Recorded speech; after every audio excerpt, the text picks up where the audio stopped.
Hi, folks. We're going to look at this debate, and it's three Christians, three Muslims. We'll just look at a bit today, and we might do more tomorrow or Monday. So let's start. This does teach there's one God. Of course, Yep. this says the Shema, yeah. Okay, so then you would also agree that he teaches the Father is God.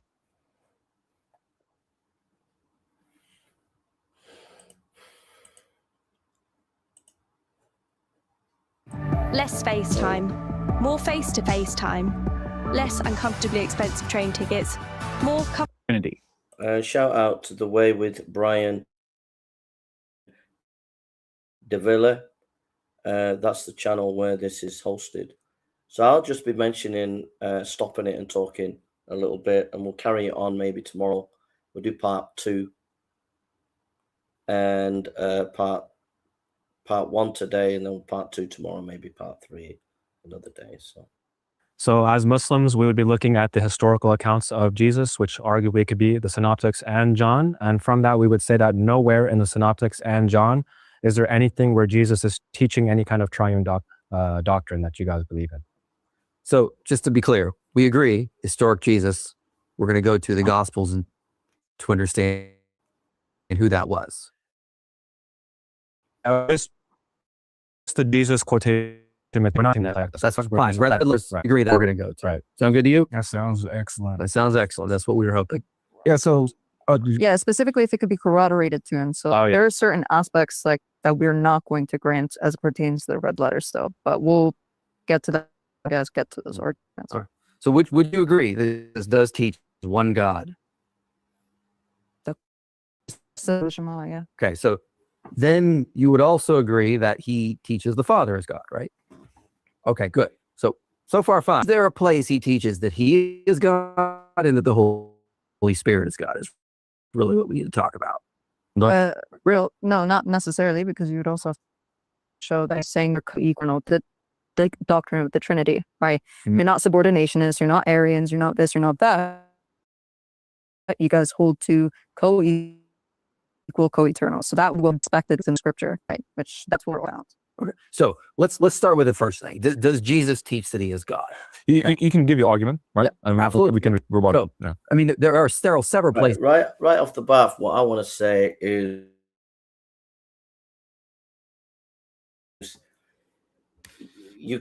don't grant the Muslims neutrality.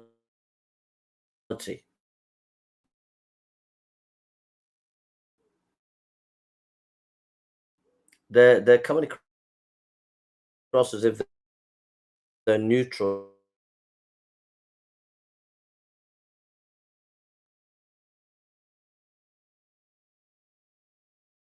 To the Bible with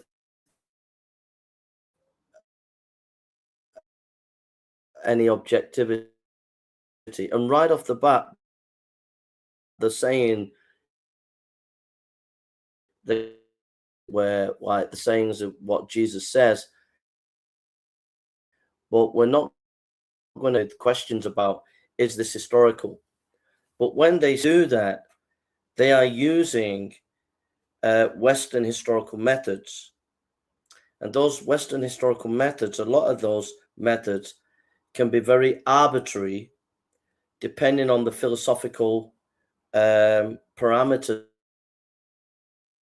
that you're using. In other words, as the Muslims would say they are, and secondly,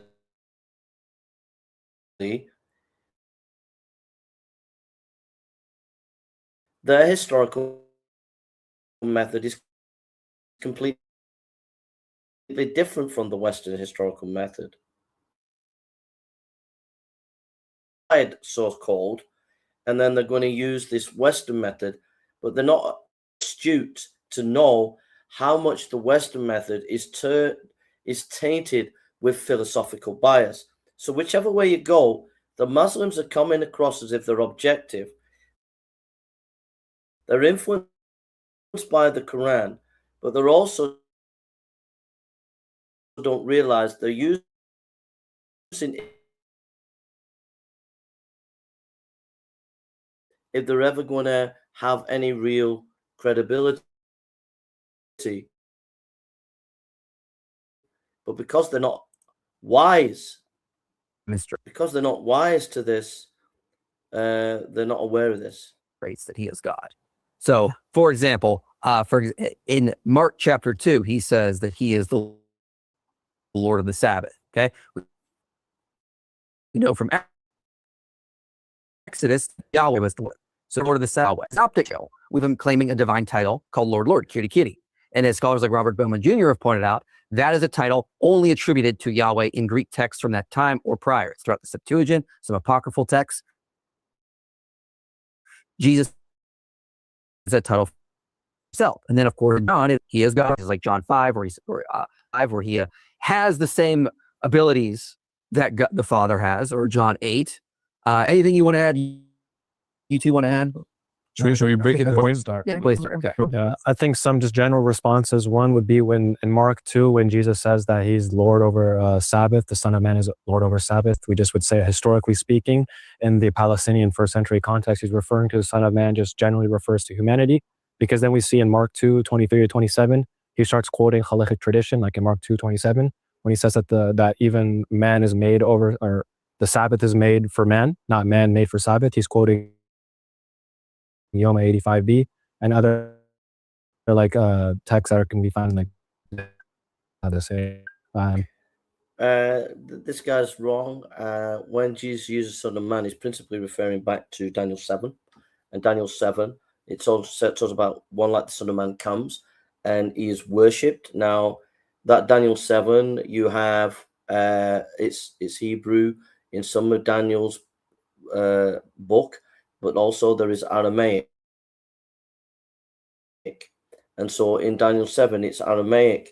And the word for worship in Aramaic, Daniel only uses it in terms of, it's going back to Daniel chapter 7, and it's in terms of worshiping deity. So when he says the Lord of the Sabbath and the Son of Man, it's referring to him being divine. So all this Dead Sea Scrolls stuff, it doesn't wash, you know. Just saying, folks. Applied meaning. Next, we see you referenced the double lock, or kyrios in Matthew 7. Kitties. Yeah. We just would say it's a double vocative. It's not actually saying it's Adonai Yahweh. You have to assert that Jesus actually elsewhere claims that he's first divine for the interpretation of that to actually be Adonai Yahweh. Otherwise, we would just say that he's just saying Lord, referring to himself as a human Lord twice. Okay. Well, words have context. So whenever it's used of Lord, it can mean master or it can mean God. And you've got to look at the context. So when Jesus calms the storm and he's called Lord, well, Yahweh calms the storm. So the context there is clear that he is God. So words mean what they mean in the context. And that's what he's not actually understanding. Okay, so let's start with the Mark thing. So Mark 2. How does that open? It opens with the story of Jesus healing a paralyzed man. Does he identify himself as the Son of Man in Mark 2? Yeah, in Mark 2, he can identify himself as the Son of Man in places, but as a general reference to himself or humanity as a whole. Okay, so where does Jesus ever specifically say Son of Man refers to humanity as a whole? So I'm aware that the gospel authors use the Son of Man and reinterpret it to explicitly be about Jesus. However, we're arguing from a historical context. And in that historical context, in a first century Palestinian or Aramaic language, as we see multiple scholars like able to connect. So we have to still go to the Gospels to understand how. But we're arguing it from a historical aspect, not how the gospel authors have now reinterpreted these sayings. Well, how do you know that reinterpret Jesus? Winter blues are real, which is why working with my BetterHelp therapist is so important for both my mental and emotional support during this time of. Right. So this so-called historical context. If you want to do the historical context, if you look at text before the time of Jesus, text there was references to the Son of Man, and there's many texts that imply that the title Son of Man is divine. So if he wants to go down that path, you can go down that path. But again, The Old Testament is the context for why Jesus is speaking. And to say that the gospel writers are reinterpreting it, no, they are saying what our Lord is saying, but our Lord is basing it from the Old Testament. Okay, and any writings outside the Bible are also going to be referred to the Old Testament. And so we can find documentation of intertestamental writings. If you want the evidence for that, you can go to Christian Think Tank, and he has literally countless streams of references to the Son of Man and how it was referred to before the time of Jesus. And some of the references are that the Son of Man is divine. So this chap who's trying to say he's being historical, I'm showing him that actually, if you really want to be historical, you got to get the historical context of first century Judaism, and then a more ancient text that he's actually referring to. So if you want specifics on that, I'll get it for you.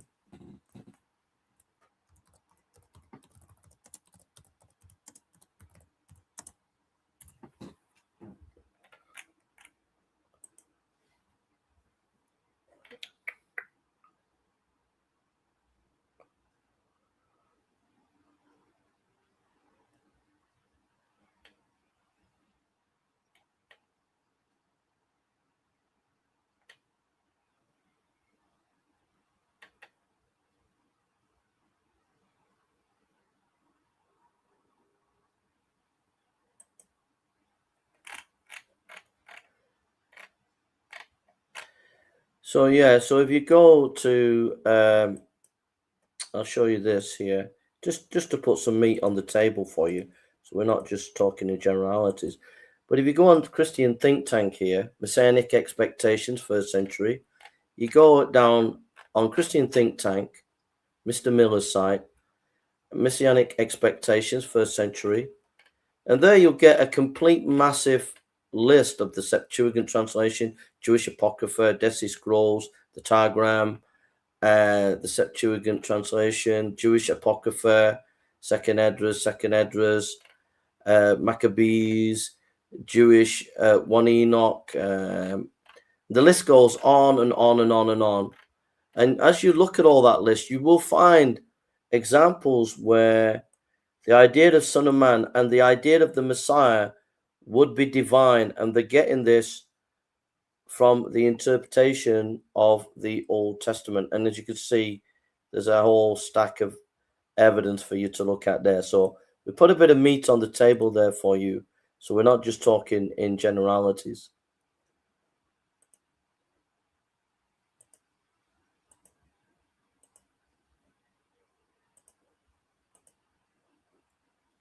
If we're going to be in reference, if we're going to be looking at that, then we'll be looking at, like, the gospel source material and how. So how do you know they reinterpret it? Because everywhere when Jesus talks about the Son of Man, he's referring to himself. There's no explicit indication where he refers to the Son of Man as someone distinct from himself. I'll grant you, there are places where it's vague, but there are explicit places where Jesus talks about the Son of Man where it's clearly himself, like in Mark 2. Right, I don't deny that, and sometimes that the Son of Man can be in reference to himself. However, Right. we see that in Mark 2, the most plausible contextual reading would just be that it's in reference to humans, because he then literally starts quoting Jewish midrashic statements talking about how men are made over the Sabbath. So there's no reason for him to think that it's specifically Jesus alone when he already. I've just explained to him, this chap, that his interpretation is completely wrong. The reason being is the word Son of Man, when Jesus is quoting it, is also principally referring to the Daniel passage. Okay, and an example of that is Jesus, when in his trial, says one like that the Son of Man will come, with his angels. So it's obviously referring back to Daniel 7. So all this midrash and Dead Sea Scrolls and all that, and he's saying he's being historical. You got to be, if you're going to be historical, you also got to be exegetical, and you're not actually looking at the context of the text. But not only that, you're not even understanding that even in the Dead Sea Scrolls and all these, there is a reference back to the Old Testament. And if you go back to the Old Testament, these writings, Dead Sea Scrolls, whatever, they were influenced by Daniel 7. All right. So he's missing that background. Tells us in Mark 23-27 that it's in reference to all humanity. So you said in Mark 2, Jesus does identify himself as the Son of Man. Where in the chapter does he show that context switches? I literally just explained it. Mark 23-27, he explains that the ruling on men being over Sabbath is general. No, the Son of Man as a reference to that he is a man and that he is standing on behalf of men. No doubt about that. There are references like that. But also there are references to the Son of Man in Daniel, which Jesus refers to. And then you've got to look at the context. So if Jesus is saying he is Lord of the Sabbath and it's about the Son of Man, it's obviously that is about the divine aspect, which goes back to Daniel 7. So what the Muslims are doing is taking one aspect of one meaning of the Son of Man and imposing it in the Mark chapter 2, rather than actually looking at Mark chapter 2 and realizing there is two principal meanings of the Son of Man. One, he is general leader of men, and two, that he is divine. And there's that conflation going on with this guy. He sounds highly intellectual, saying he's historical, but he's not exegetical, and he is not historical. To all of humanity. It doesn't say that. So he just did. I gave the arguments for why that is. I already gave an argument. Yeah, so it doesn't say that man is over the Sabbath. He just says that the Sabbath was created for man to accommodate them, not that man is over the Sabbath, because man is subject to the Sabbath. They have to obey, they have to follow it. But he does say, nice one, the Avery God Logic there, picking up on that. That's a good one. Distinguishing the Son of Man, he says, consequently, the Son of Man is Lord even of the Sabbath, which, as he pointed out earlier in the context, we see that Jesus explicitly refers to himself as the Son of Man. Where contextually do you get this idea that Jesus is now changing when he refers to the Son of Man? It's not himself. Yeah, I debated this kid. I debated the guy in the middle. They must have flew him over to America. Now, but it's everybody. Yeah. So, like I said, when he's quoting in Mark 27 that even men or I don't know the exact verbatim quote. He's quoting I'll read it. Khalid. Yeah, if you it's right here. It says, and Jesus was saying to them, the Sabbath was made for man, and not man for the Sabbath. Right. So consequently, the Son of Man is Lord even of the Sabbath. This quotation can also be found verbatim, found in Jewish midrashic statements and texts that predate Jesus, like the Dead Sea Scrolls. They have the same quotation and the same theology, and the theology entails that men are over Sabbath, as in they can do certain things like picking grain for emergency if they have to eat. And so that's why, and like I said, in the historical context of the first century Palestinian Aramaic speaker, Son of Man, Bari Nosh, can also just mean humanity. So we have no reason to explicitly be taking this as only Jesus. And that's the problem. Problem with what he said there, he didn't actually give a quotation. So it's like saying there's cheese on the moon, but he didn't provide the actual evidence. He didn't actually give the quotation. Because if you give the quotation, it would have a different semblance than what he's saying. So notice, where's your source? Quote the source. He's talking in generalities. He's not actually giving a specific source. You need to challenge them and say, give me the quotation. Let them read the quotation and then get the context of the quotation. But we don't get the quotation and we haven't had the context of the quotation. So we might as well have said there's cheese on the moon. That we're having here, because remember, we talked about the historical Jesus and you guys appealed to the Synoptic Gospels and John. And so when but we didn't appeal to its authors though. So we were very specific there. We were trying to the Synoptic Gospels. No. Yeah, insofar as the red letters, it was insofar as the red letters. That's my point, sir. But from a historical aspect, or still look at it from a historical aspect. The red letters in the Synoptic Gospels, you have Mark 2, where Jesus in context refers to himself as the Son of Man. And see, I would not have given ground there.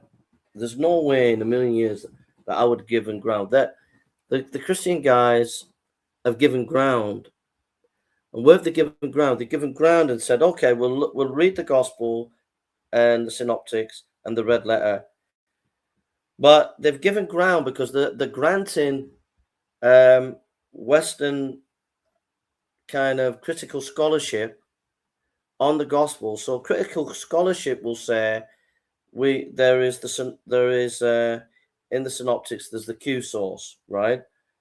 So once you grant that kind of stuff, you're moving away from the authority of the gospels, because it's important to say, no, Matthew wrote Matthew, John wrote John. That these gospels are based on eyewitness material, and you should have fought that battle, but you've given up that battle. You've granted them these sources from a critical scholarship point of view, and I don't think you should have done that. I think you should have actually let them fight their corner to say that the gospels are not historically reliable, and you should have fought your corner and said, no, Matthew did write Matthew, and here's my evidence. John did write John, here's my evidence. And you should have fought that battle, but instead you've put that battle aside, and I think it was unwise. If you're playing the critical scholarship game, you're now in the critical scholarship realm, and that is can be highly subjective. Like this Muslim guy is highly subjective. He's only picking the bits so-called from the Dead Sea Scrolls that he thinks is relevant, and then he's saying it's objective. So I don't think it was a wise move. I think you should not have granted them that. I think you should have said, no, we're standing on the four gospels. We believe they're historically reliable, and critical scholarship about the Q source. We don't have a Q document, so it's just conjecture. And I would have moved on from there. But instead, you've granted critical scholarship on the Gospels before you even start. And that is a whole minefield. And these Muslim guys, they don't realize how much of that stuff is biased and how much their bias is permeated within that. So when the Muslim's saying he is objective and being historical, it's not correct, because he's only using arbitrary method to arbitrarily suit his point of view. And it's also being influenced by the Quran, but that's another topic. Continues the conversation. So you said that you have no reason to think or to conclude that Jesus is referring to himself alone as the Son of Man, being Lord over the Sabbath, but you do contextually, that's what he's talking about. So I want to be very clear here. When we're saying that we're granting the gospel material, we're talking about the Jesus material from a historical aspect. That's why I made it very clear. We're not saying that the disciples actually wrote the gospels, because we're viewing the gospels from a historical standpoint. And if we're viewing it from a historical standpoint, then the argument would show that the Son of Man here is not in reference to Jesus alone, especially because historically speaking, the earliest gospel material never had Son of Man in reference. Do you agree that the Gospel of Mark identifies Jesus as the Son of Man? Yeah, we never are arguing anything about what the authors of the text view. I don't even care what the author of Mark views Jesus as, because that's not anything to do with the discussion. You would agree up to date. Do you agree the author of Mark 2 has Jesus? It has nothing to do with that. It has nothing. Listen to what he's saying. Do you agree that Mark 2, in the whole chapter, Jesus explicitly identifies himself in the Son of Man when he's healing the paralyzed man? I'm saying. So this idea that, see, that's why I wouldn't have granted them this. I would have fought tooth and nail against so-called critical scholarship here, because they would never use the same kind of methodology. They would never use this so-called critical scholarship on the Quran. They would never ever do that, and yet they're using these methods on the Bible. And you heard him say that it doesn't matter what the author says. Well, it does. It does, because what you're doing is you're saying, wait a minute, Rudolf Bultmann and the form critics, they know the pieces which are historical and which are not. Okay. Well, Rudolf Bultmann said anything in the Gospels that is Jewish is not authentic. And he is the one who really pushed this methodology that the Muslims using. And then scholarship realized, well, wait a minute, no, this is wrong, Bultmann. First century Judaism, we got to realize that there is Jewish material here. It's first century Jewish material. So this methodology, the form critical method that this Muslim's using, is arbitrary.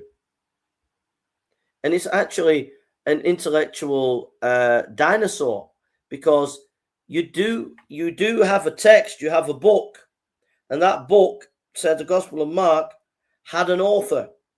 And then there are chapters. And so you to look at the context and how it means within the context. And so what you're doing is you're giving authority to critical scholarship and undermining the authority of God's word and allowing God's word to interpret itself.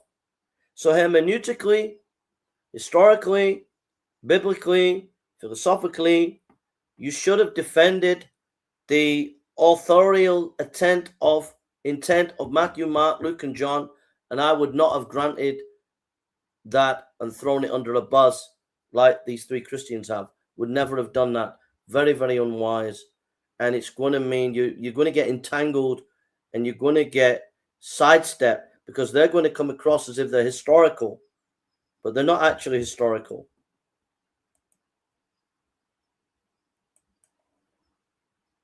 And topic. Literally. It's no, not that's the- very relevant. No, it's not, Because because the whole contextual. point is that we're talking about the historic Jesus, not the interpretation of the historic Jesus as it pertains to Mark, Matthew, Luke, and John. How do you know who the historical Jesus is? Just before we continue, you already agreed that fine, we'll go with the right letters. That's what y'all. Right. But we're quoting. He's asking, quick.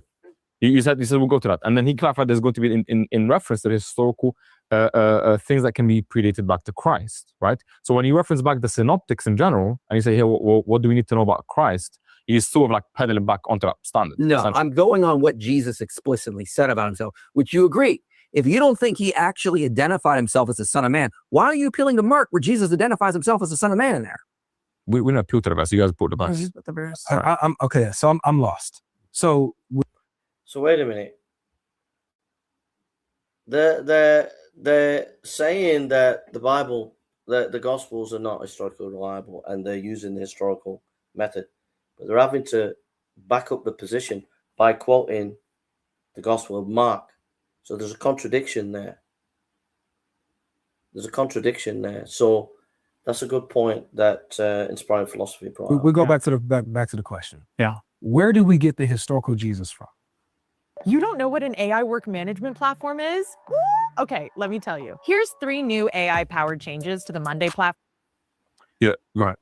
Yeah, we can get relevant data from the Bible over the historical Jesus, but there's also other gospel material that's going to happen as well. Like I know IP is familiar with the Current Gospel of Thomas, also having Q quotes and the consensus of scholarship in It's 2nd century at best. Well, the consensus of scholarship holds that it has pre-synoptic independent material from the synoptics, so it's not dependent on the synoptics. So even if we said that the Gospel of Thomas, every part of it was made in the 2nd century, boo-hoo, because it's still independent of the synoptics. This is irrelevant to the main So that has absolutely based on hold on. He's asking us, where do we get our historical information of Jesus? Yes. I just told you the Gospel of Thomas has historical information of Jesus, and it's independent of the Gospels. So gospel. Right. When he says consensus of scholarship, what consensus? I mean, he's not giving any specific scholars there, if you notice. You read the Gospel of Thomas, it's not historically reliable. And the reason why it's not historically reliable is A, it's quoting from the Gospels, so it's quoting from them. Secondly, it's theologically schizophrenic. It says that Jesus was a woman. And thirdly, it doesn't know anything about, there's nothing within that gospel that gives you any sense of that writer knows anything about the time of Jesus, the culture of Jesus. So it is a 2nd century source. And to say that there is an independent source, A, you've got to quote the source, and B, you've got to give multiple attestation for the independence of that source and give a criteria for the source. So you've not done that. All you've done is made assertions. You've used a 2nd century source that is not based on eyewitness. You see, this is why you should fight the battle that the Gospels are based on eyewitness. John's based on eyewitness. Matthew's based on eyewitness. Luke uses eyewitness. Mark uses Peter. Because the Gospel of Thomas is not eyewitness. It's 2nd century. And its theology is all over the place. And it's quoting from the 4 Gospels anyway. So there we are, gospel. Jesus? I don't even need to go to the 4 canonical gospels to look at it. Is Gospel of Thomas correct? But that's the thing. It's not a thing reliable. No, yeah, exactly. Where we're It's talking not a thing is just reliable, isn't. Right? So It's qualified. It is. It's the Gospel of Thomas where we can get our true. it has relevant historical. I got you. So that it gets. Does it have super? I don't know why you keep going with this. Let me tell you. I'm not getting a clear answer. You see, that's why Avery now is saying, wait a minute, is the Gospel of Thomas a reliable source? You should have fought that battle straight away. Straight away, you should have fought that battle. You should have fought the battle that the 4 Gospels are reliable. And you should have come down on critical scholarship, on the Rudolf Bultmann form criticism, and critique that, because that's what these guys are using. And you should have done that. You should have done that groundwork first, because if he's gone to the Gospel of Thomas, and that brings up the issue, is that reliable? Why not have preempted that strike right at the beginning and talk about the 4 Gospels are historically reliable and fight that battle? But you didn't fight that battle. You gave it up. Then you allowed them to use critical scholarship, i.e. form criticism. And now you've got the battle is now on the Gospel of Thomas. And now you want to ask the question, is it reliable? And that's going to get into the issue of the historical reliability of these Gospels. That should have been done right at the beginning. That's my point. And the Muslims are trying to get away from this issue of historical reliability and just talk about we're doing history. We're doing what the scholars do, which is the form critics. And so they want to throw under the bus any issue of so-called reliability, whether it be of the Gnostics or whether it be the Gospels, so they can try and play this neutral game. But it's not neutral, because there are questions about the Gospel of Thomas. Is it historically reliable? And it isn't. And the 4 Gospels are. And so that battle should have been fought, but it wasn't. So there we are. Hiya, brother. God bless you on Gaz. Ask if it's true. I got you. Yeah. So Hold on, guys. Did you know that over 80% of people that watch these videos are not subscribed? And that's the best way to support this channel.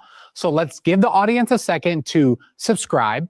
And if they want, Being a hypothetical document that we can't just actually obtain and get a holistic view of it, that you would still be appealing that Matthew uses source material outside of Mark that's as old as Mark. I'm fine. Let's just move it. So We're appealing to the historical source materials that the gospel authors are using. if we go through Mark and we go, okay, well, Jesus clearly claims to be son.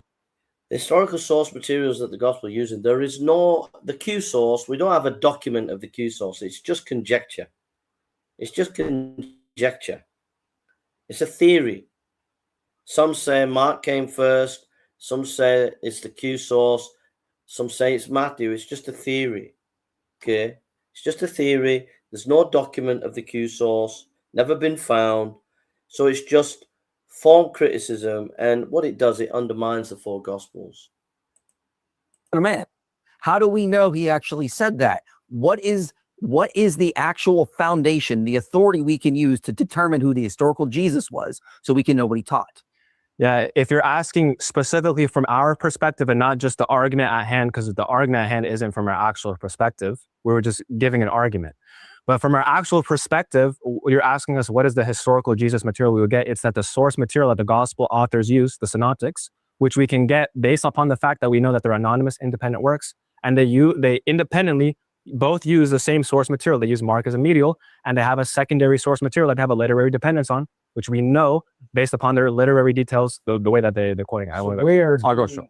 So Thank you. I'm nooding up. What he's saying is correct. But to render it down to the simplest point is going to be the historical critical method, aka that which can be corroborated, early attested to, right? That which has we can apply the criteria of the similarity, which IP should be familiar with. Mhm. If all these criteria can be implemented upon a text, right, then we can determine that text to be reliable. Okay. Right. So what is the source that we can go to to get the accurate historical information about Jesus so we can know what he said and actually start this conversation. Is your question more of like one specific book that we're all going? Well, no, because we use four. You're I mean, we use Matthew, Mark, Luke, and John. You got her is that we're saying not- no, and They're using Matthew, Mark, Luke, and John. No, I Right. Where understand. are you guys using? Yeah, we're using the relevant historical data. Which as we have ones? Yeah, literally any source that could be Name one. corroborated as it pertains to. Just name one. So let me explain it. Q. So you guys are working off a Q. Most people using ChatGPT and Claude are leaving 80% of the value on the table. Here's how the top 1% of the users actually prompt. First, Okay. Right. So the Muslims are using the Q source, right? The Q source, there's no document ever found. So there's no actual document of the so-called Q source. Nobody's ever found a document. It's just conjecture of scholars, and every scholar has got a different idea what the Q source is. So there's no 100%.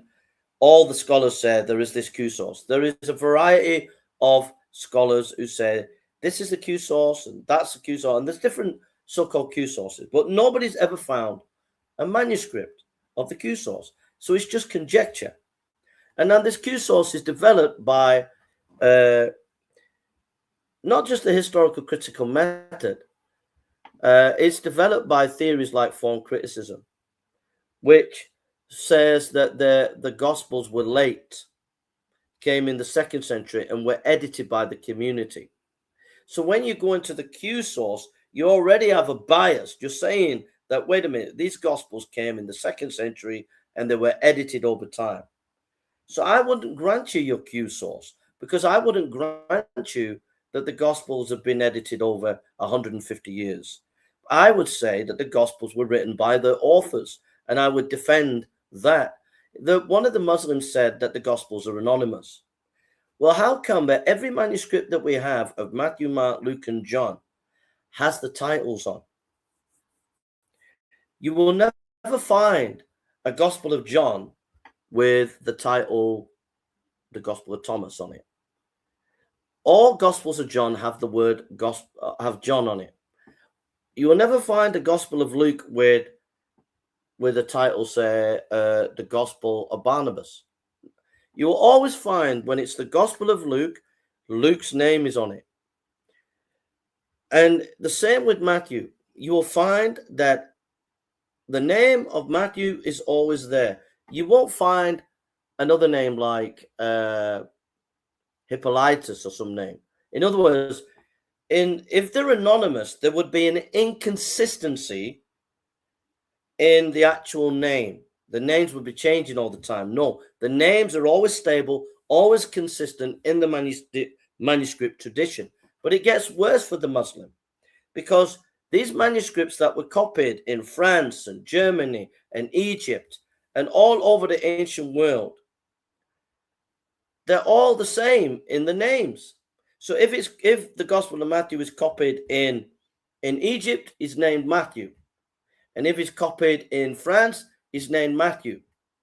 And so there is this consistency, not only in the regularity of the names, but in the distribution of the names throughout the ancient world. They're always consistent, proving that they're not anonymous. There was always this consistency. Okay? And secondly, the internal character of the gospel. So, for example, if you read Matthew was a tax collector. You get a feel of the issue of money in the Gospel of Matthew. Matthew was all able to, as a tax collector, he was able to make notes and write. So it's not improbable that as Matthew, he would have made notes of what Jesus did, and that he was capable of writing the Gospel of Matthew. And also, one of these Gospels, just the Gospel of Matthew itself, to produce in his time of Matthew would have cost him £2,000. That's what it would have cost to write the Gospel of Matthew. And so you're saying they're going to write a gospel, the Gospel of Matthew, that costs £2,000, and they're going to distribute it among people, and it's going to be anonymous? I don't think so.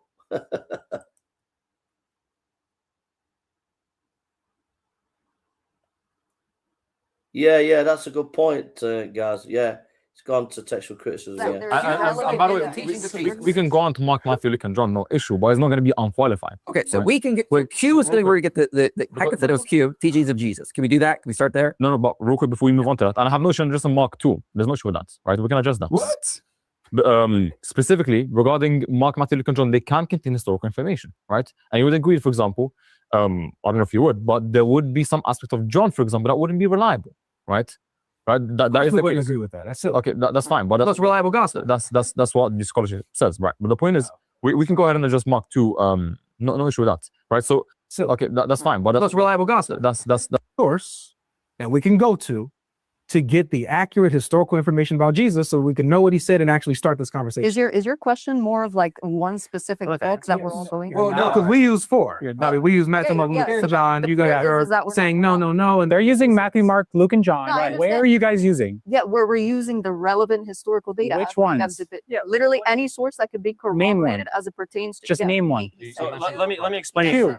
So you guys are working off a Q. Yeah. Okay. The whole point So- is that so- there is and relevant by the way, data. teachings of we Jesus. can go on to Mark, Matthew, Luke, and John, no issue, but it's not going to be unqualified. Okay, so we can get where Q is where we get the hypothetical Q teachings of Jesus. Can we do that? Can we start there? No, but real quick before we move on to that, and I have no issue in addressing Mark 2. There's no issue with that, right? We can address that. What? But, specifically regarding Mark, Matthew, Luke, and John, they can contain historical information, right? And you would agree, for example, I don't know if you would, but there would be some aspect of John, for example, that wouldn't be reliable, right? Right? That is I the wouldn't case. agree with that. That's it. Okay, that's fine, but That's reliable gospel. that's what the scholarship says, right? But the point is, we can go ahead. I'll just show you. Here.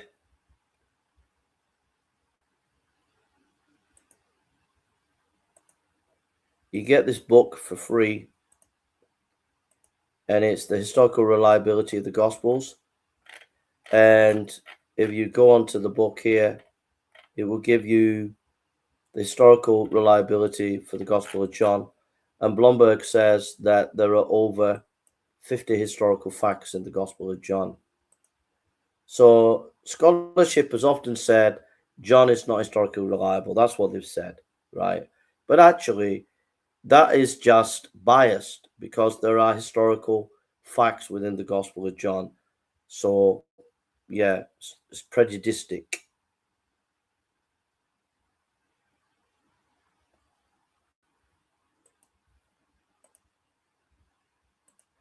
Prejudistic, man.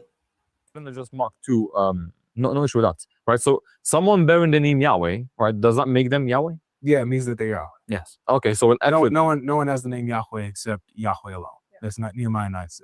okay, so when it comes to Exodus, when it comes to other prophets, when it says that Yahweh will do something, and then prophets do that thing, Yeah. right? Does that make them Yahweh? That's agency. Okay, so what is the distinction in Christ being an agent of God? Because very good. Because Christ isn't just an agent of the Father, but he claims himself to be Yahweh himself. That's a very clean question. Let me finish. Right. I know, but you asked me, right? There you go. So we can discuss that. But I'm giving you the difference between an agent and Jesus, right? So an agent cannot claim to be Yahweh himself, cannot claim the prerogatives of Yahweh, but Jesus does. That's the symmetry breaker. So you'll never see, like, for example, Just a little shout out. It's important to note that since the Enlightenment, Immanuel Kant, the ancient world used to believe that God had an ontology. Ontology means being. So the ancient world, they believed that God or the gods had ontology, i.e. a being. But when you had the Enlightenment with Immanuel Kant, scholarship changed and said, we can't know anything about God as being. We can only look at action. So come 200 years later to say the University of Harvard, scholars looking at the New Testament will say, Jesus can't be God because there's no such thing as ontology. We don't look at ontology. We don't look at being. There is no being of God, so Jesus can't be God. We will look at actions. So then they talk about divine agency, and they can't get in their mind the idea that Jesus could be God because there's no such thing as ontology, being, that God is a being. So what I'm saying is when these Muslims are talking about divine agency, They're coming through a stream of 200 years of Enlightenment philosophy.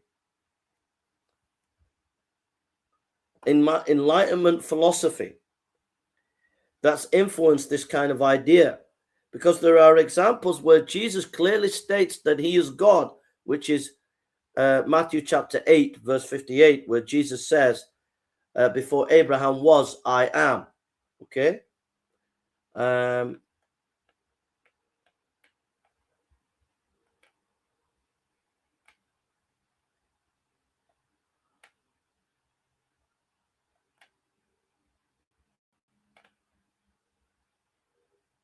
Yeah, okay. So continue.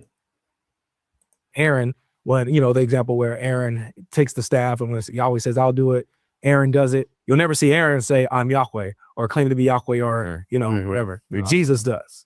Well, yeah, I mean, they're familiar with it clearly. Obviously, they know that whenever the verse is being quoted, it says that Yahweh is literally the one who's holding the rod in his hand, but obviously it's Aaron the one who's holding the rod in his hand. So we would just say that's divine agency. Yeah. But back to what Time was saying, you would have to obviously show first that Jesus actually does claim any kind of divinity for them to be a differential. Of course. So you do agree that is a symmetry breaker, though, right? No, because for example, we like when you say divine prerogatives, you mean divine properties?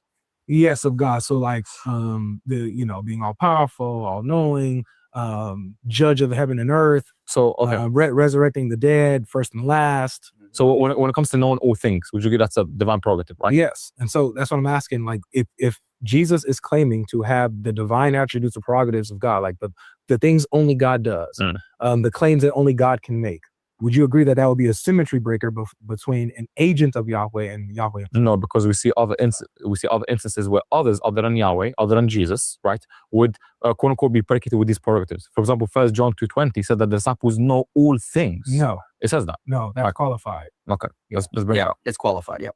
So what we're trying to say is that if Jesus claims to be Yahweh, okay, that could only mean he's either lying, ignorant, or he is actually Yahweh. So or there's a fourth option. That can I give you in Jewish monotheism in the first century, the legal status, the status of a sender is the same as an agent. But the sender, the agent, the can never claim to be the king, as he knows. He has never claimed to be Yahweh. He has the same exact status of it. For example, I'm quoting you actual reference. This is found in like Nadarim 72b. These are midrash. I don't care about that. The thing is, I'm saying there's a fourth option you could say from Jewish monotheism that's agency still, because Jewish monotheism allows this, which I would, if I can just finish, please. And we can find this example in 1 Samuel 25 when David wants to go marry Abigail, and so he sends his servants, and then the servants go to Abigail, and Abigail prostrates and speaks in the singular in the Hebrew, as if you're speaking to David, but you're speaking to the servants, because the servants have been sent by David, so they have the exact same status as David, while not actually being him. Do the servants claim to be David? It doesn't. Hold up. Do the servants claim to be David? They are called David. Please. Do the servants claim? Not in this instant, but it was exactly. If they did, what would happen to them? Nothing. Why are we skipping over this? If the servants claimed, go ahead. If the servants claim to be the king, you said nothing would happen to them? No. That's called what was it called? Treason. There you go. Yeah. That's treason, dude. You can't. A servant cannot claim to be a king. He'll be put to death. Yeah, only in the sense of his status. Let me listen. So we see you're bringing up examples where people represent the king, but they are not the king themselves. It's interesting when Avery or Inspiring Philosophy counter. The Muslim people don't actually deal with that. You say, oh, you don't understand, or they come up with some kind of excuse, but they don't actually deal. Like Avery gave a good point saying, look, when you say divine agency and someone comes in the name of David, do they actually say they are David? And the Muslims skip around that. They don't want to actually deal with that. And so there's a kind of pick and mix. They'll only deal with things they want to deal with. They don't actually deal with some of the challenges that Avery and Inspiring Philosophy actually bring to the table there. They cannot claim to be the king themselves. So we're not when it comes to Jesus is not claiming to just be a servant of the Father. He claims to be God. He claims to have the divine prerogatives that only God has, the titles that only God has, actions that only God has. So would you agree that this is a simple. Yeah, brother, Glory Yahweh 777. You've said enough now, mate. You're spoiling the stream. You're spoiling the stream now. You've said enough. You shared the gospel. So please, that's it now, yeah? I've let you share the gospel, so that's it. Okay?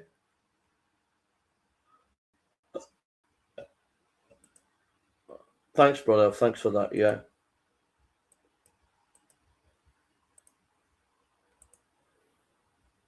Symmetry breaker between a mere agent.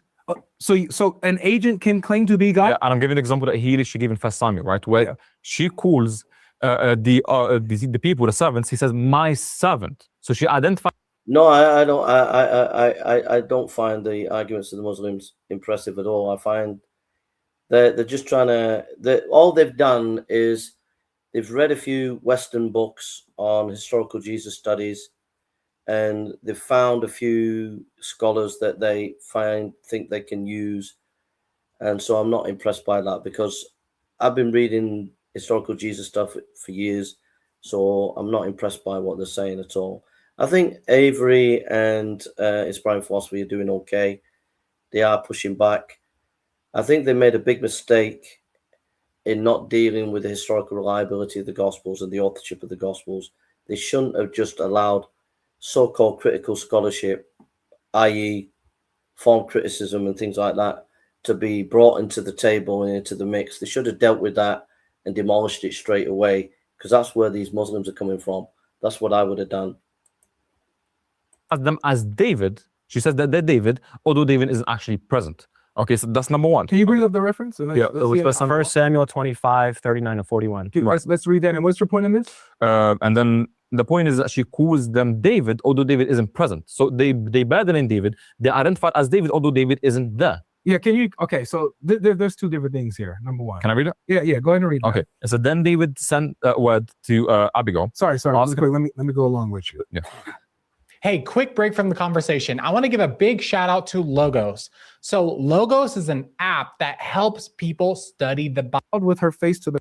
Synthesia is the next great tool for training employees, and here is how it works in 3 simple steps. Simply the ground and said, "Behold, your maidservant is a servant woman to wash the feet of my Lord's servants." Then Abigail hurried and arose, and she rode on a donkey with her 5 young women who went about with her, and she went after the messengers of David and became his wife. Are they learning this from Christian critical scholarship or non-Christian critical scholarship? Both.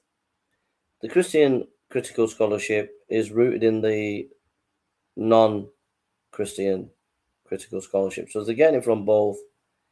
But people like Rudolf Bultmann form criticism and things like that, so that's where they're coming from. And there's a lot of assumptions in these so-called critical scholarship. It's not as objective like form criticism, which these guys are kind of using. These Muslims are using, like Rudolf Bultmann and these scholars said that the Gospels are late development. And so we've got to, like 2nd century, and we've got to get back to the original sources and things like that. So that's where they're coming from. And I wouldn't have granted that. I would have dealt with that straight away. I would have said, well, when you talk about critical scholarship, what tools are you saying, and where did you get these tools from, and which scholars are you being influenced by? And then I would have destroyed the foundation before we even get to the actual debate. That's not what I would have done. I wouldn't have granted them straight away like these 3 Christian guys did. Where does it say that she called them David? She said she bowed down with her face to the ground and said, "I am your servant." So they addressed the people as a singular servant, which is David. Well, no, where does it say? No, see, this is why we got to read, bro. You. So it doesn't say David, so they've been caught out. Fair play to Avery there. He's caught him out. You said that she called them David. No, I said, who's a servant in this case? The servants are the messengers that David sent, and she's right. Their servant. Wait, servant with a singular? Who's the servant? Look, it says this. What it represents? Look, this is what it says. She says, it says, David sent us, yada, yada, yada. let's go to what she said. She bowed down. She says, behold, your maid servant. Servant is singular. She's Right. the servant. Yeah, to who? To the servants of David. But you is a singular. It's not a plural. So the you So the you is in reference to only David. No, it's not. Let me go ahead and respond to this, because in Exodus 20, when it says you shall have no other gods before you, that you is in the singular, but it's referring to the nation of Israel, correct?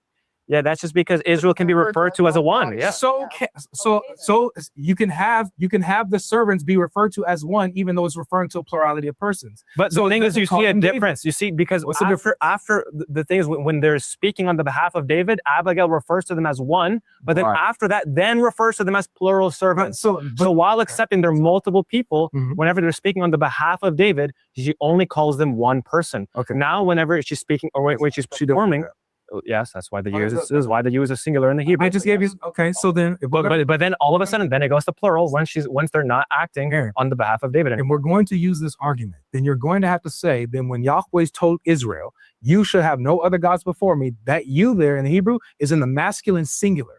So Yeah, this is qualifying. but it's addressing right, that's my point. So is Exodus 20.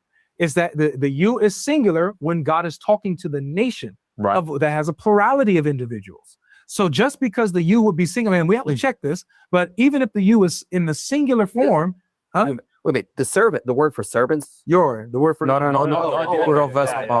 Okay. So even if the you is in the singular there, it can refer to a community or a corporate entity. So the servants on David's behalf will be a corporate entity. She can use the you there singularly. That nowhere here does it say that she's calling. It's not about the you. It's the fact that it's it's about that, and it's a servant. Look, brother. All this argument is about the divine agency. That there's this person speaking on behalf of David, what is seen as David. That's the argument. So even if you grant that, that's questionable. Avery's questioning it. But let's say you grant that. That doesn't get you where you want to go. The reason why it doesn't get you want to go. Number one, you said you wanted to be historical. So why are you going to the Old Testament now? Oh, we're historical. Were you in the historical critical method? Okay. Well, so why are you going to the Old Testament? Why are you talking about David's servant? Where's your historical critical method there? Right? You got to interpret text. And when you interpret text, you've got to interpret context. You've got to deal with the context. Okay? So we've got to deal with the text of the Gospels, Matthew, Mark, Luke, and John. So what I would do, I would push back against these Muslims by doing two things. I would say, look, there are Old Testament references to the Messiah becoming, that the Messiah would come and be God. And I'd say to them, the Quran actually says that Jesus is a Messiah, mentions him 3 times, but how do we know he's the Messiah? And then I'd say we have to go back to the Old Testament. The Old Testament says the Messiah is going to be in Isaiah 9, Wonderful Counselor, Almighty God, Prince of Peace. And then I would bring them back to the Gospels, and I'd say, look, Jesus in John 8 says, before Abraham was, I am. What's the Aramaic for the word I am? Means I am God. But then I wouldn't just stop there. I would say, wait a minute, we have even earlier sources than the Gospels, which is Paul's letters, which are written in the first letters are written early in the 50s, 50 AD. And we have references where in 1 Corinthians, at the end of 1 Corinthians, it says Maranatha. Paul says Maranatha, which means Lord, come Lord, calling Jesus Lord. And that Maranatha word goes back within a year or two of the community of Jesus, showing you that this is even earlier than the Q source. So I would deal with it that way myself. But I would get away from this David stuff. It's getting you bogged down, and I would get out of it as quick as you can and move on to something else. It's a servant, bro. But hold on. Yeah. Singular She's the servant. It says, behold, your maid servant. Your maid servant is I am your servant. Yes, Which is her. She is. Who's your servant to? To the servants of David. And it represents David, right? So they're Right, they represent David. They represent David. So notice. Right. So can we agree here that she does not refer to the servants as David? It does. You said he is. She Well, no, I referred. didn't. Look, you said yes. I'll explain What are you She talking just said yes. It went to David. No, When the servants are speaking, So notice we're in a hermeneutical bind here. That's why it's important to demolish critical scholarship method right at the beginning and come back to a more biblical epistemology or a biblical theory of knowledge, so that you are using a biblical method of hermeneutics and a biblical method of historical inquiry. And so like when they're talking about this David passage, they should be looking at, well, what's the context of the chapter, and like looking at what commentators have said about it, like John Gill and others. That should be brought in, and that would just silence any debate or discussion about David here. But this is all smoke and mirrors. Even if you could even grant what they're saying is correct, which it isn't, but then move on to texts that clearly show Jesus is God. on the behalf of David, she refers to them as a singular because she's referring to David, because in Jewish monotheism, which we have first century Jewish attestation, the legal status of a sender is this, or of the sender is the same as an agent. So the reason why it's in the reference. Huh? This is like Yeah, but I'm saying we have first century Jewish attestation. So I'm saying in comparison with the historical argument on how we would compare this with Jesus, we would look at it in from a first century Jewish lens, that Jesus is just an agent because he has the same legal authority as Yahweh while not actually being Yahweh. Can we get back to that main point though? Does That is the the name. servants claim to be the king or David? With AI, You can create any character that you want to in seconds. This used to require huge hauls. No, they don't. But they don't need this to. is irrelevant. Yeah. Oh my, no, they don't need to. Because here's the symmetry breaker. The symmetry breaker is Jesus does. And so let me ask you Okay, this. but now what If you're an doing agent- is you're just hold on. If an agent claimed to be, like, let's say for these servants, if they claimed to be the king, would they be wrong? Yeah, that would not be wrong, because the same way where Moses claims to be Elohim doesn't mean he's literally Elohim. Where does Moses claim to be Elohim? Or when he's made Elohim to Does Pharaoh. Moses claim that? He's not the author of Exodus? Brother, is Moses the one saying I am Elohim? Or who's speaking of Exodus? Who's speaking of Who's he quoting? Who's he speaking? Who's he quoting? Who is he? Why else is this question? No, I'm the one who asked the question. I asked the question. I know, because you asked the question with a question. Don't tell me that. I've been asking the question. Okay, so I asked, did Moses claim to be Elohim? Did he claim that himself? And the answer is Right, he's the author of the Pentateuch. and who's he quoting in the Pentateuch? Sure, he's quoting God. Why? So he himself is not claiming to be Elohim. He's saying this is what God said. And if you're gonna Well, that is a fantastic point. I mean, that is a. You can see the guy in the middle knows they've got caught there. use those kind of arguments, it's going to be the exact same sense with any time Jesus is speaking. It's actually a revelation from God that he's only speaking because God told him to, so because he has no will of No, God. that's bad. So if you're trying to use that kind of argument, Aaron, this is bad because I'm not talking. No, this is what I'm saying. Okay, because you have The Muslims are on the ropes now, proper style. where Moses talks, and you have where Moses quotes Yahweh, right? Right. yes, You have- speaks in Exodus. You have Jesus where Jesus speaks. You have Jesus where he quotes the Father. And we actually see when the Father speaks back to the Son, right? So we know when the person is speaking, context will tell us, yada, yada, yada. My point is that never, ever do you see an agent of Yahweh claim to be Yahweh. You'll never see that. So with Jesus, he's not just merely an agent, which is why this conversation we're having, he's not just an agent. He claims to be Yahweh. He claims to be God. And that's where we need to get to. So and we would just be saying that that's okay because as an agent, he has the same status as the sender, and his sender is Yahweh. But he makes it very clear throughout the Gospels that he doesn't do anything on his own accord. He has things given to him. He seeks someone else's will. These are all things that you would suspect and expect. So that's the Muslim interpretation. That's coming from the Quran now. That's not coming from the historical information. Look at the guy in the middle. He knows that what they're saying is just not cutting it. In Jewish agency, but you wouldn't. That's what we would expect a Trinitarian.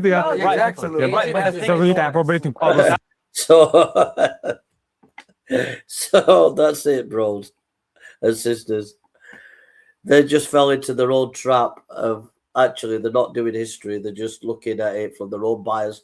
They would expect Unitarian theology. Brilliant. That's the end of the debate there. Exactly, because we're carving historicity and we're making an. Oh, it's going back to his historicity now because they got to pull back to that, but they just give the game away. Oh, the point from a historical standpoint, first century Jewish monotheism is completely compatible with these texts. I disagree. Because according to first century Judaism, first of all, when you even talk to, they don't even know who the angel of the Lord is. Depending on which Jews you're asking about, the angel of the Lord is a problem. He's a problem because the angel of the Lord doesn't claim to be an agent of Yahweh. He claims to be Yahweh himself. He says, I am the God of your fathers, the God of Abraham, Isaac, and Jacob. Right. He says, I'm the one who makes the covenant with you. He says to Abraham, you did not withhold your son from me. Right. So Yahweh continues, the angel of the Lord continues to claim to be Yahweh, while with agents, you'll see Gabriel says, this is what Yahweh said. I'm a messenger from Yahweh. So notice how the debate is talking about text.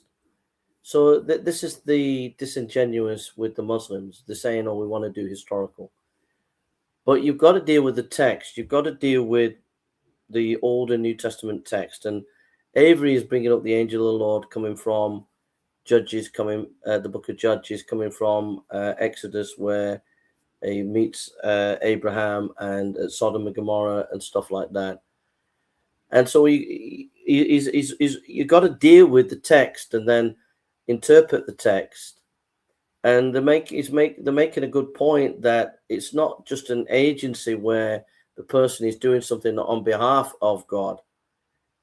The angel is claiming to be God, and there's a big difference there. And this is not what the Muslims are really willing to get into, really. You'll see Moses and Aaron and all the other prophets. Thus says Yahweh. You don't see that with the angel of the Lord. Beautiful. Okay, so I want to pick you up that because it said both the title and the divine prerogatives. He said that 1 John 2:20 was qualified. Where is that qualified exactly? Because it says here, Let's go to it. It says, and have you an anointing from the Holy One and know all things. You said 1 John what? 2:20. Yeah, 2. We do full fiber broadband, so you can do life. Hyper optic, full fiber that's in your corner. Okay, I got to go in a minute, guys. I have to tell. We've You're done built enough. like a pro. My husband Maybe says we're chest doing is the enough hardest show. muscle to build. What's your superset? I don't have one. No gym.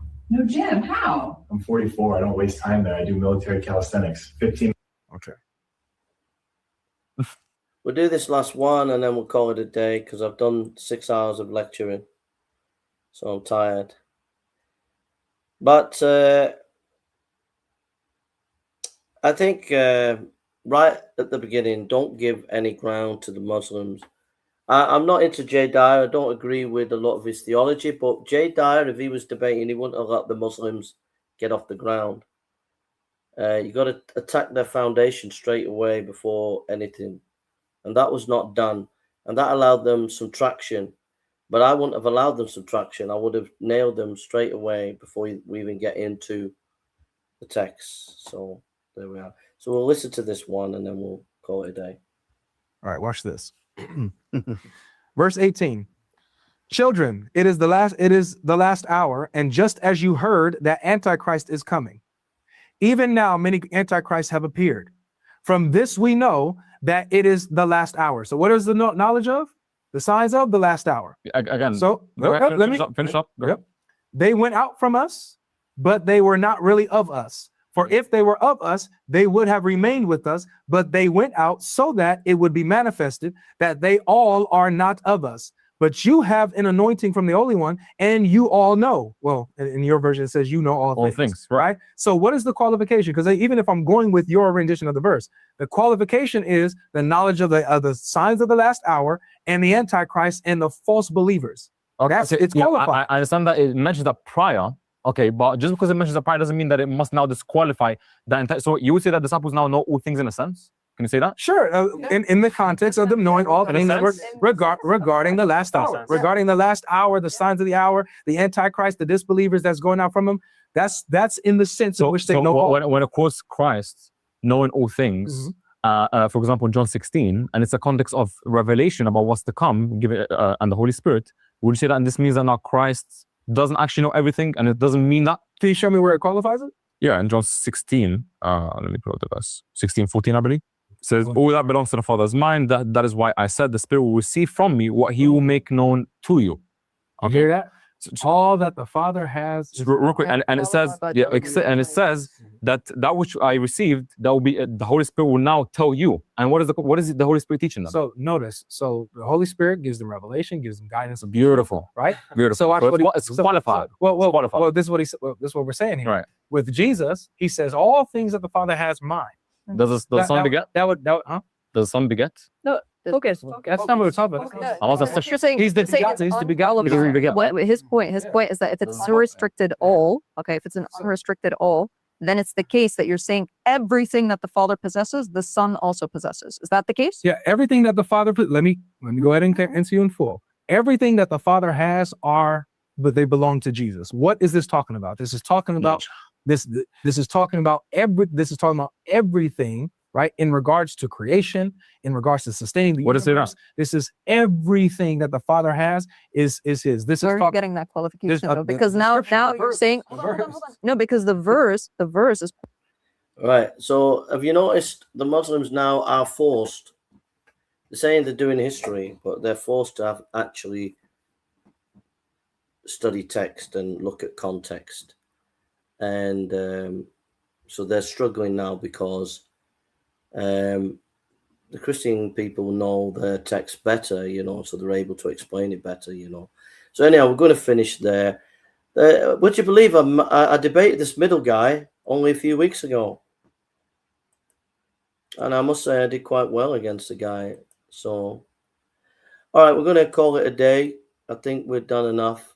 We're on 31 minutes. Shout out to The Way with Brian. So I'll just show that channel so people can see. Go to his channel. That's the channel there, The Way with Brian Davila, etc. So go to the channel there. Shout out to him for this video. Yeah. Thanks, bro. So I'm going to go. God bless you, everyone. Take care. I hope you enjoyed the show. And God bless you. But I think it's an interesting debate. But I think it could have been more profitable if the foundation was dealt with more. That woman is famous on TikTok. Okay. But I think it would have been more edifying if more verses would have come out and the Christians would have been brought more evidence and not give the Muslims too much leeway. I think it would have been better and not allow them to bring in so-called critical scholarship, but to deal with that straight away. Yeah, thanks, brother. You're right. Yeah. All right, gonna go. God bless you and take care. And God bless you. Have a look at Christian Think Tank. I'll just get that again. Oh, I'll tell you what. Before we go, get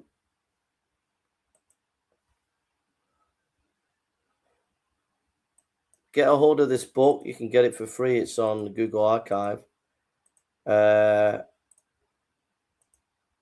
The Historical Reliability of the Gospels, Craig L. Blomberg. So yeah, get a hold of that and have a read of that. You'll find that interesting. And then, but really, what else you'll find interesting is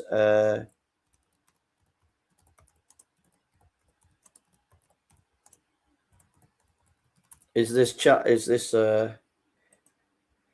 It's a Christian Think Tank by Mr. Miller. It's an extremely brilliant website. It's got loads of really good stuff there for you. If you go to the right-hand side, there's a lot of stuff on Islam and really, really good material there. So that's Christian Miller. And sorry, that's Mr. Miller. I think that's his name.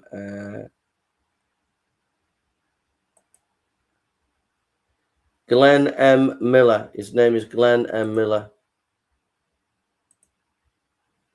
and it's a Christian think tank, and you get loads and loads of really, really top articles there. Very, very scholarly. Really good for dealing with atheists and Muslims. Brilliant site. Very, very top site there. That's Christian think tank, Mr. Glenn Miller. Very good website. Okay, I'm going to go. Take care, everyone. Love to everybody out there. Thank you, Gaz. Thank you, everybody, for coming. 9. I hope you found it a blessing. And take care now. Bye.